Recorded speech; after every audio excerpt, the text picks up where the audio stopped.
Esse é, sem dúvidas, o melhor filme de 2025 até agora. Ryan Coogler, sua direção e a atuação de Michael B. Jordan é receita para o sucesso. É aquela receita que você aposta para conquistar a família do seu namorado, da sua namorada. Assim como esse filme, que é uma aposta para encantar e conquistar até mesmo aqueles que são aversos, que têm aversão a filmes de terror. Mas Sinners, ou melhor, Pecadores, traz muito mais do que isso. Então sejam bem-vindos, nerds, bem-vindos ao Cofre Nerd. Eu sou Giovanni Zola e eu estava ansiosíssimo para este momento, para fazer a crítica desse filme, que quando assisti a primeira vez, quando veio o primeiro trailer, Pecadores, eu hypei na hora. Eu fiquei com muita vontade de assistir. Esse era um dos filmes mais esperados para mim em 2025, não só pelo elenco, mas também pela proposta. Eu gosto muito de filmes que abordam esse tipo de coisa, que abordam vampiros. Pois então eu peço que você se inscreva no canal, ative o sininho, deixa o like nesse vídeo, porque nós aqui do Cofre Nerd já estávamos falando da chegada de Pecadores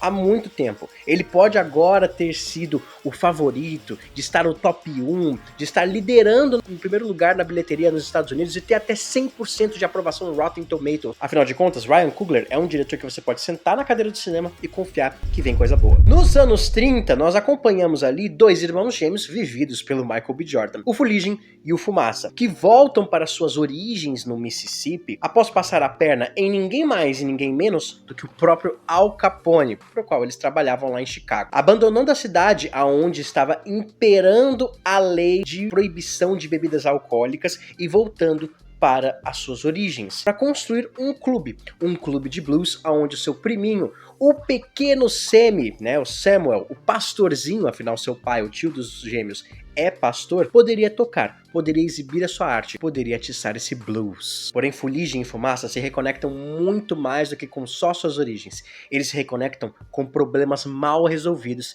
desde quando eles foram embora. Como, por exemplo, a segregação, como, por exemplo, a ameaça do Ku Klux Klan, com a filhinha que Fumaça teve com a Annie, uma curandeira voodoo ali, e que acabou morrendo quando era criança. Se reconectam também com esse passado de um pai violento, de um pai desses meninos que eles tiveram que matar, senão ele mataria os dois. E também se reconectam com Mary. Moça bonita, moça bem feita. Personagem da lindíssima Hailey Steinfeld. Fala, minha Nossa Senhora! E o que pareceria apenas uma noite tranquila de abertura do seu novo clube se torna um verdadeiro banho de sangue quando a voz belíssima do pequeno Sammy invoca o profano. Para eles, teria saído ali das profundezas do inferno, mas que a verdade seria muito mais assustadora do que eles pensavam, ou até mesmo nós. Pecadores, como o nome bem já diz, ele fala assim do pecado humano. Ele fala da corrupção da alma. E ao falar disso, ele faz uma crítica política, social e filosófica de sua origem, ou pelo menos da origem que muitos acham que ele tem. O filme e a direção fluida de Ryan Coogler trazem uma dinâmica perfeita para apresentar as raízes da cultura negra dentro dos anos 30. E ao fazer isso, ele rasga o estereótipo de música e dança profana ao apresentar como origem do mal os homens brancos. Não só os membros da clã que encontram o mal mais poderoso para absorvê-los, mesmo que não seja tão repulsivo assim. É nesse momento que entra Remick, o personagem de Jack O'Connell, o vampiro. Não vindo das profundezas do inferno, mas sim da própria superfície da Terra. Vampiros são diferentes porque não é uma alma possuindo um corpo. É o ódio da pessoa tomando conta, pois sua alma nunca atravessará para o outro lado. Essas são as palavras de Annie para definir os vampiros dentro do próprio filme. O mal vindo de nós, vindo das entranhas, do nosso âmago, e não com o véu sendo rasgado pela voz de Sammy como foi falado. Pecadores é sim um filme de vampiros, mas não se escora apenas isso para fazer sucesso. Não escora isso para ter tensão. Ele não usa apenas o jump scare para deixar a gente assustado, para causar impacto. Não usa só de violência e sangue para fazer isso. Mas na verdade, Ryan Coogler usa da própria aversão do público a coisas que sequer conhecem para causar essa tensão. Ele provoca o espectador, ele provoca o público a cair na armadilha de se tornar aquele que o próprio filme quer criticar. Coogler, ele te leva para dançar ao som de um blues suave que se intensifica quando precisa ser enfatizado, quando precisa ter a emoção. Isso aí é muito mérito da direção de som também, em fazer com que todos esses personagens eles sejam tão intensos que eles cheguem até a ser inebriantes. E conforme a noite vai passando, porque esse filme ele passa ali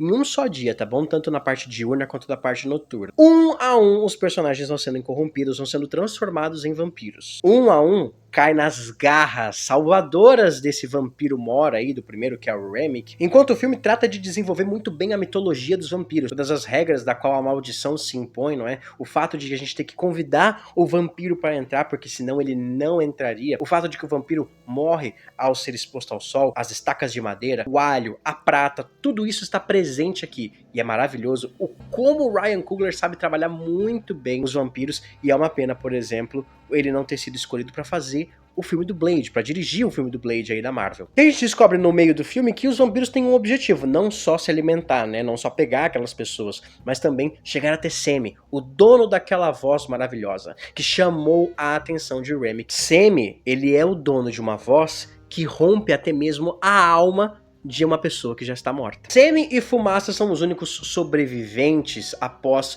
o nascer do sol, quando os vampiros são completamente incinerados. Annie morre, Mary vira vampira, o Fuligem vira vampiro, todos os outros personagens caíram em desgraça e falecem. E Semi retorna então para ter que enfrentar a escolha de seguir a vocação que é imposta pelo seu pai, o pastor, ou cair em pecado mais uma vez ao seguir a vontade de continuar tocando o seu violão. Violão esse que é um objeto muito simbólico dentro do filme. Ele é realmente um símbolo, tanto da libertação quanto do peso da maldição para Semi. Mas então por que cair em pecado seria escolher um destino diferente? E é aqui que a gente chega no cerne de Pecadores. Mostrar a arte como condutora de sentimentos, de vontades. Ou melhor, irradiador. Como classificar a arte como profano se ela reflete seus sentimentos? É admitir que seus desejos são profanos. E sua alma tem pecados. Assim como o próprio Semi, que se deita com uma mulher casada. Ou como Fumaça, que se banha em vingança no final do filme. Arte como alimento da alma. E nada define melhor essa sentença do que a cena pós-crédito. Quando Mary e Fuligem, como vampiros, chegam após anos no clube do senhorzinho agora, né? O Semi, que agora se torna